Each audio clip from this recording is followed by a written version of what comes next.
नमस्कार। एक और नया वीडियो में आप सभी का बहुत बहुत स्वागत है। दोस्तों, आज के इस वीडियो में मैं आप लोग को एक बनता हुआ घर का पूरा काम को दिखाने वाला हूं और किस तरीक़ा से प्लिंथ बीम, कितना ऊंचाई पे लिंटल बीम, किस तरीक़ा से फ्लोर बीम का कास्टिंग किया जाता है, क्या उसका यूजेस है, उसके बारे में भी पूरी जानकारी आप लोग को देना चाहता हूं। इस घर के सामने की तरफ एक सुंदर सा पोर्टिको का निर्माण भी किया गया है, इसको भी दिखाऊंगा और किस तरीक़ा से इसे बनाया जाता है इसके बारे में भी आप लोग को जानकारी देने वाला हूँ। पूरा लुक भी आपको इस घर का मैं दिखाने वाला हूँ। तो किस तरीक़ा से घर को बनाया जाता है चलिए देखते हैं। इस घर का साइज़ का बात कर लिया जाए तो लगभग 40 फीट बाई 30 फीट का साइज़ में इसे बनाया जा रहा है। अगर आप चाहो तो 40 फीट बाई 25 फीट में इस मॉडल से आप अपना घर को बनवा सकते हो। साथ में एक्स्ट्रा जो आपने सामने की तरफ पोर्टिको का काम देखा था उसे भी एक्स्ट्रा 10 फीट बाई 10 फीट में किया गया था। पूरा जानकारी देने वाला हूँ और आज दिखाने वाला भी हूँ। तो चलिए सबसे पहले चलते हैं इस घर के पीछे की तरफ और साइड की तरफ। यहाँ से समझते हैं कि कितना तरीक़ा का इसमें जो बीम है इसका इस्तेमाल किया गया है और किस बीम को किस नाम से जाना जाता है। तो आप यहाँ पे देख सकते हो, मैं अभी आ गया हूँ पीछे का कॉर्नर की तरफ और यहाँ से दोनों तरफ का आपको जो बीम है वो पूरा अच्छा तरीक़ा से दिखने वाला है। तो देखिए, इसे तो बोला जाता है कॉलम, आपको पता ही है। उसके साथ साथ नीचे की तरफ ये जो बीम लगाया गया है ये है इस घर के लिए प्लिंथ बीम, कुछ लोग इसे कुर्सी बीम भी बोलते हैं। इसी जो बीम है इसका जो टॉप लेवल है वहीं पे इस घर का जो फर्श है उसका निर्माण होने वाला है। उसी लेवल पे इस घर का जो फर्श है वो होने वाला है। अब जान लीजिए कि आखिर इस घर का जो फर्श का जो लेवल है वो क्या है। तो देख सकते हो जो बगल से रोड गुजरा हुआ है वहाँ से 3 फीट का हाइट में इस घर का जो फर्श है वो होने वाला है। देखिए, वहाँ से रोड है और कुछ इस तरीक़े से 3 फीट की ऊंचाई पे इस घर का फर्श को रखा गया है। कम से कम आपको रोड के लेवल से 3 फीट का हाइट तो रखना ही चाहिए। 4 फीट हो जाए वो अच्छा है, लेकिन 3 फीट से कम हाइट बिल्कुल भी आपको प्लिंथ बीम का नहीं रखना चाहिए। अब जान लेते हैं कि आखिर ये जो प्लिंथ बीम है इसमें कितना सरिया का इस्तेमाल किया गया है और इस बीम का साइज़ क्या है। ऊपर में भी बीम है उसके बारे में भी आप लोगों को बताऊँगा, लिंटल बीम के भी बारे में बताऊँगा। लेकिन सबसे पहले चलते हैं इस बीम को देखते हैं कि आखिर इसका साइज़ क्या रखा गया। तो देखिए, यहाँ पे 9 इंची बाई 9 इंची का कास्टिंग यहाँ पे ये जो बीम है इसका किया गया है, ढलाई किया गया है और इसमें 4 सरिया का प्रयोग किया गया है 12 mm का।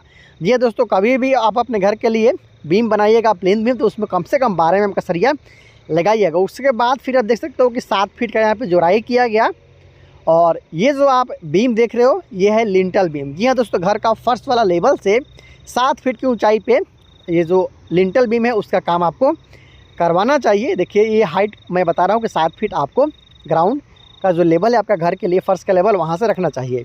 उसके साथ साथ कितना मोटा कास्टिंग करना चाहिए तो थोड़ा नज़दीक जाके दिखा देता हूँ। देख सकते हो 5 से 6 इंची मोटा आपको इसका कास्टिंग करना चाहिए।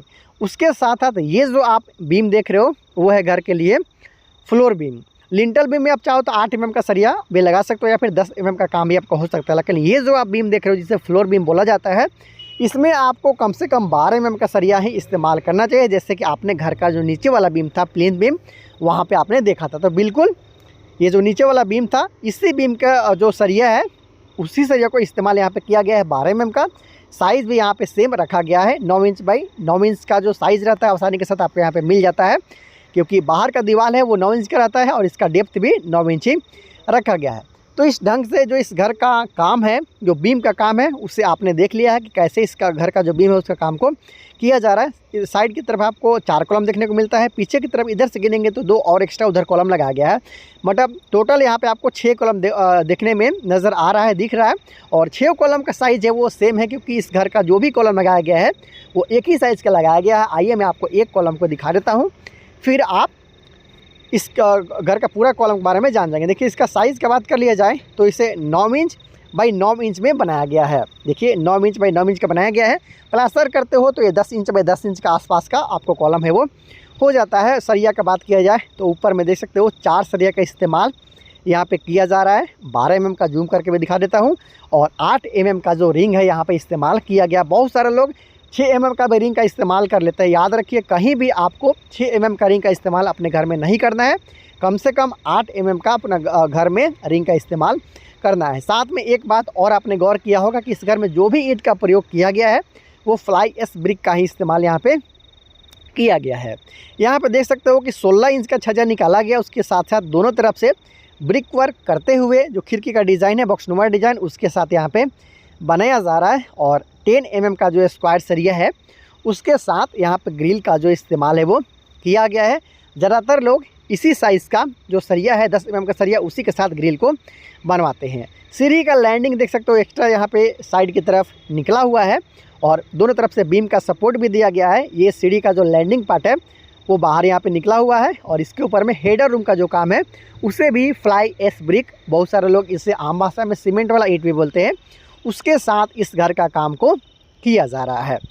तो देखिए कुछ इस ढंग से इस घर का बैक व्यू, उसके साथ साथ फ्रंट व्यू मैंने आपको दिखाया। फ्रंट एलिवेशन और बैक एलिवेशन के साथ साइड एलिवेशन आप इस वीडियो में देखने वाले हो।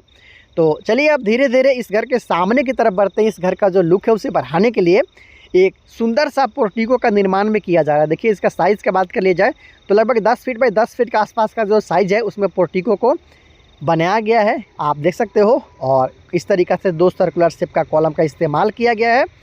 इसके ऊपर कुछ डिज़ाइन आप बनवा सकते हो, प्लास्टर के साथ साथ जो कटिंग होता है उसके साथ साथ काम यहाँ पे करवा सकते हो।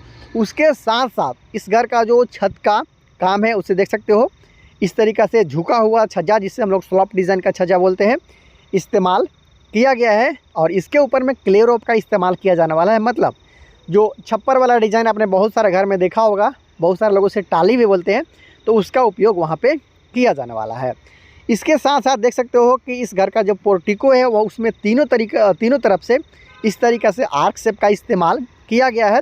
हालांकि अभी आपको बिल्कुल ये रफ दिख रहा है क्योंकि ईंटा की मदद से नीचे का जो सपोर्ट है उसको देते हुए यहाँ पे जो आर्क शेप वाला बीम है उसका कास्टिंग किया गया था। तो इसके बिल्कुल प्लेन आपको आने वाला दिन में नज़र आने वाला है। तो देखिए इस ढंग से इस घर का जो काम है उसको साइड की तरफ से और सामने की तरफ से किया जा रहा है। कुछ इस ढंग से आप देख सकते हो कि तीनों तरफ से सेम साइज़ और सेम डिज़ाइन के साथ में यहाँ पे काम को किया जा रहा है। लाइट का थोड़ा प्रॉब्लम है, सूरज की रोशनी बिल्कुल सामने से है, लेकिन फिर भी मैं कोशिश करता हूँ आप लोग को इस घर का काम को दिखाने के लिए। तो देखिए साइड की तरफ इस तरीक़ा से यहाँ पे काम को किया गया है। इस घर का खिड़की उससे बॉक्सनुमा डिज़ाइन का यहाँ पे रखा गया है। जूम कर देता हूँ, ये देखिए कॉलम आप देख रहे हो कि 9 इंच बाई 9 इंच का ही है और इस तरीक़ा से इस घर का काम को किया जा रहा है। सारा ईंट का इस्तेमाल किया गया है फ्लाई एस ब्रिक का। फ्लाई एस ब्रिक दोस्तों आजकल लोग ज़्यादातर लोग उपयोग कर रहे हैं, लेकिन ज़्यादा मजबूत जो ईंट होता है वो होता है लाल ईंट। और लाल ईंट जैसा कोई भी ईंट नहीं, इसलिए आप भी लाल ईंट का प्रयोग ज़रूर कर लीजिएगा। ये थोड़ा सस्ता पड़ता है, 4 से 5 रुपये के बीच में आसानी के साथ फ्लाई एस ब्रिक मिल जाता है। लेकिन हमारे यहाँ लाल ईंट का कीमत 7 से 8 रुपये है। मतलब फ्लाई एस जो ब्रिक है वो सस्ता पड़ता है, इसलिए ज़्यादातर लोग इसका इस्तेमाल कर लेते हैं, लेकिन ज़्यादा मजबूत लाल ईंट होता है। तो इस तरीका के आप बहुत सारा घर का डिज़ाइन और घर का बनाने से संबंधित वीडियो देखना चाहते हो तो चैनल को सब्सक्राइब आप ज़रूर कर लीजिएगा। और बहुत जल्द मिलते हैं अगली वीडियो में, तब तक ले दीजिए इजाज़त, नमस्कार।